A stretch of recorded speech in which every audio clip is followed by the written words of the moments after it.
नमस्ते दोस्तों, हम जा रहे हैं एक सोहर गाँव। अच्छा लगे लाइक सब्सक्राइब कमेंट बॉक्स में ज़रूर बताएं। द्वारे पर से ससुरु आए, पानवा कुचत आए, पीचिया मरत आए, पीचिया मरत आए हो। बहुहर कवन कवन फल खायु होरीला, बड़ा सुंदर बाबुआ बड़ा सुंदरी हो। घर पर से जठऊ आए, पानवा कुचत आए, पीचिया मारत आए हो।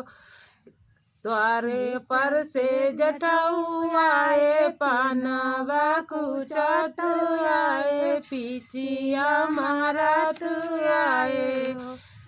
बहुहर कवन कवन फल खायु होरीला, बड़ा सुंदर बाबुआ बड़ा सुंदरी हो।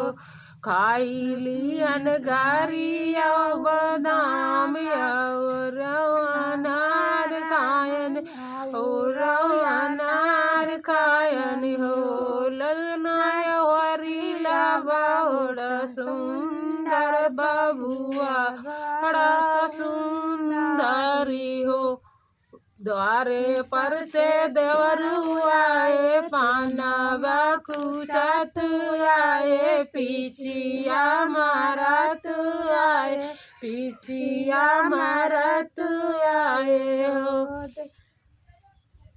बहुहर कवन कवन फल खायु होरीला, बड़ा सुंदर बाबुआ बड़ा सुंदरी हो। गरिया बादाम खायन और अनार खायन होरीला, बड़ा सुंदर बाबुआ बड़ा सुंदरी हो। द्वारे पर से समिया आए, पानवा कुचत आए, पीचिया मारत आए हो। कवन रनिया कवन कवन फल खायु होरीला, बड़ा सुंदर बाबुआ बड़ा सुंदरी हो। गरिया बादाम खायन और अनार खायन हो।